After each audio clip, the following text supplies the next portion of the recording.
हो गई यार। उपग्रह ग्रह का जितने समय में एक चक्कर पूरा करता है उसे क्या कहते हैं? आवर्तकाल। परिभाषा याद हो गई क्या? उपग्रह ग्रह का जितने समय में एक चक्कर पूरा करता है उसे। ठीक है, अब यहां पर हम देख लें कि एक मान लेते हैं, ग्रह बना लेते हैं। जैसे मान के चलो ये ग्रह हो गया और ये इसकी कक्षा हो गई, मान के चलो इसमें उपग्रह क्या करेगा? घूमेगा, है ना। तो ये मान के चलते हैं जो अंदर वाला गोला बना है ना, ये पृथ्वी हो गई। तो पृथ्वी की त्रिज्या क्या हो गई? एम। वो पृथ्वी का द्रव्यमान क्या हो गया? एम। इसकी त्रिज्या क्या हो गई? आर। और यहां से एच ऊंचाई तक, यहां से यहां तक क्या है? और यहां पर लगा है उपग्रह। उपग्रह का जो कक्षीय चाल है वो कितना है? भी, है ना। और उसका द्रव्यमान भी लिखना चाहे तो, हालांकि द्रव्यमान का कोई रोल नहीं है पर लिख लेते हैं। इसमें ये चक्कर लगाएगा, ये ऐसे ऐसे ऐसे ऐसे करके इसके चारों तरफ क्या होता है? चक्कर लगाता है। ठीक, और ये दोनों को मिला के हम क्या कह देते हैं? Small are. स्मॉल आर का मतलब होता है आर प्लस एच। ठीक है, अब चित्र के बारे में लिख देंगे यार, सीधा सीधा। माना पृथ्वी का द्रव्यमान एम है, उसकी त्रिज्या आर है, एच ऊंचाई पर उपग्रह, पिंड ना बोल के क्या बोल दोगे? उपग्रह का द्रव्यमान एम है, उसकी कक्षीय चाल भी हो। ठीक, बस इतना लिख देना चित्र के बारे में। फिर आवर्तकाल का जो सूत्र होता है, यहां पर मैं रेसिपी लिखा हूं, ये आवर्तकाल हो गया। फिर इसके बाद ये कक्षीय चाल का सूत्र है, इस हिसाब से हमको काम करना है। ठीक है, तो आवर्तकाल का सूत्र क्या है? T बराबर 2 पाई आर अपॉन क्या हो गया? V not. यहां लिख देंगे उपग्रह का आवर्त काल। पर ये आया कैसे? कैसे सूत्र है ये? हम बोले एक चक्कर पूरा करने में लगा समय, तो समय बराबर होता है दूरी बटे चाल। समय बराबर क्या होता है? दूरी बटे चाल। तो मान लो ये वृत्त जैसे ना है, तो यदि एक चक्कर पूरा करेगा तो एक परिधि के बराबर हो गया। तो परिधि का सूत्र क्या होता है? 2 पाई आर। तो ये दूरी कहला गई, इसके द्वारा तय की गई दूरी परिधि के बराबर है। तो हम बोल रहे हैं कि समय बराबर होता है, यहाँ जो सूत्र लगा है, समय बराबर क्या होता है? दूरी बटे चाल। तो कितना दूरी तय किया? 2 पाई आर। एक चक्कर तो यही कहलाएगा। और चाल क्या है? V नॉट, कक्षीय चाल हो गया। ठीक, ये रख लिए। अब यहाँ पर कक्षीय चाल, पीछे सूत्र निकाले। कक्षीय चाल बराबर जो सूत्र होता है ये क्या होता है? V नॉट बराबर अंडर रूट GM अपॉन क्या है? R। ये पीछे अभी निकाल चुके जब कक्षीय चाल निकाले हो। बस यहाँ R की जगह R प्लस H लिखा था, कैपिटल R प्लस क्या लिखा था? H। ठीक है, तो इसका मान यहाँ रख देना है, इसका मान इसके पास रख देना। तो देख लो, यहाँ पर मान लेता हूँ ये समीकरण 1 है, समीकरण 2 है, चाहो तो बना सकते हो। अब यहाँ पर क्या लिखूं? समीकरण 1 में समीकरण 2 का मान रखने पर, ये भी कह सकते हो कि VO का मान रखने पर जैसा हो। तो चलो मान रखते हैं, ध्यान से देखना। ये क्या लिखा है? T। फिर क्या लिखा है? 2 पाई R। फिर क्या? अंडर रूट ये GM अपॉन क्या हो गया? R। R से R ना कैंसिल होगा क्योंकि एक रूट में है कि बिना रूट का है। ठीक है, अब हम क्या करें कि इसको ऊपर लेके लिख देते हैं। तो ये लिख देता हूं T बराबर 2 पाई। अब समझना, यहाँ कुछ काम ऐसा कर देते हैं, ये हो जाएगा R क्यूब अपॉन हो गया GM।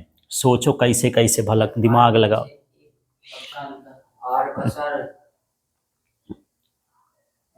क्यूब कैसे आया? वही तो उसमें 2r है, एक r को और मिला दिए तो r स्क्वायर हो गया। और जब उसको गुणा करने में ऊपर मतलब गुणा करने में पलटी हो जाती है संख्या। ठीक, अच्छा हाँ ठीक है। अभी तो ये r है, ये रूट r है, ये जात पर जात के हैं। गणित में बहुत जात पर जात चलती है, माने परिमेय का अपरिमेय से गुणा नहीं होता है। ठीक है, तो रूट का गुणा इससे नहीं हो सकता है। मैं बोलूं कि 2 गुणे रूट 2 लिखो तो आप क्या लिखोगे? रूट 4 लिख दोगे? नहीं कर सकते हो। पर ऐसा कर सकते हो यदि इसको भी रूट के भीतर लिखना हो तो क्या लिख सकते हो, 2 का स्क्वायर और गुणे क्या हो जाएगा, यदि इसको बाहर निकालोगे तो यही आ जाएगा। अब समझो, इस हिसाब से समझो तो, हाँ, इसको यदि मुझे रूट में लिखना है तो r का स्क्वायर करना पड़ेगा और एक ठो r और चला जाएगा तो क्या हो जाएगा r क्यूब। ऐसे समझो मेरे पास r है, इस r को मैं क्या लिख दूंगा, अंडर रूट r स्क्वायर, फिर यहाँ नीचे भी ये r है बटे में, तो ये r ऊपर जाएगा तो क्या हो जाएगा r क्यूब, तब तो गुणा हो जाएगा जब रूट के भीतर रखेंगे तो। ठीक, इसलिए यहाँ पर इस तरह से आ गया। ठीक है, लेकिन r का मान क्या होता है यार, r का मान क्या होता है, r प्लस एच, तो t बराबर क्या हो जाएगा, 2 pi under root r plus h का होल क्यूब और बटे में क्या हो गया जी, ये इसका सूत्र आ गया। ठीक है, ये आवर्तकाल का सूत्र है। तो आवर्तकाल किस पर निर्भर करता है, ये ग्रह के द्रव्यमान पर निर्भर करता है। यदि ग्रह का द्रव्यमान ज्यादा होगा तो आवर्तकाल क्या होगा, कम होगा, है ना। माने ये समझो कि हमारी चंद्रमा यदि बृहस्पति का चक्कर लगाने लगे, है ना, तो यहां मान लो 28 दिन लगता है टोटल, ऐसे राउंड फिगर में क्या कह दें कि 28 दिन लगता है, तो वहां पर और हाँ कम समय लगेगा। ठीक है, क्योंकि द्रव्यमान ज्यादा होगा तो आवर्तकाल भी क्या हो जाएगा, कम हो जाएगा। जल्दी जल्दी चक्कर लगाएगा वो, कम समय में चक्कर लगाए, हो सकता है 10 दिन में घूम के आ जाए। तो जितना अधिक द्रव्यमान उतना तेजी से चक्कर लगाए, आवर्तकाल उसका क्या हो जाएगा, कम, माने कम समय में वो चक्कर लगा लेगा। ठीक है, मान लो ऊंचाई पर जाते हैं तो आवर्तकाल क्या होता है, बढ़ता है। जैसे जैसे ऊंचा जाते जाओगे आवर्तकाल क्या होता है, बढ़ता जाता है। ऐसे समझो कि मान लो यहाँ से जो चंद्रमा है 3 लाख किलोमीटर है तो 28 दिन में लगाती। ठीक है, यदि मैं उसको 5 लाख 6 लाख कर दूं, यहाँ से कितना किलोमीटर दूर हो जाए, 6 लाख, तो और टाइम लगेगा, जितना बड़ा घेरा लगेगा उतना उसको ज्यादा समय लगेगा घूमने में। तो ऊंचाई जाने में आवर्तकाल का मान क्या होता है, बढ़ता है, यानी ज्यादा समय तक लगेगा चक्कर पूरा करने में, है ना। वही बात है यार, मैं एक निश्चित चाल से चल रहा हूँ, इस स्टैंड का चक्कर लगाऊं तो यहाँ पास में है तो जल्दी चक्कर लगा लूंगा, और दूर जाऊंगा तो थोड़ा ज्यादा टाइम लगेगा ना। तो यही है कि हम इससे दूर गए, माने ऊंचाई में चले गए तो ज्यादा लगेगा। ठीक, इतना क्लियर हुआ। अब आगे के स्टेप में हमको क्या निकालना है, पृथ्वी के निकट। तो पृथ्वी के निकट के लिए हमको क्या करना है, ध्यान से देखना। पृथ्वी के निकट के लिए h को हटा देते हैं और कुछ नो करते हैं, है ना। तो देखते हैं पृथ्वी के निकट, पृथ्वी के निकट का मतलब h का मान बहुत बहुत छोटा होता है, किससे, r से।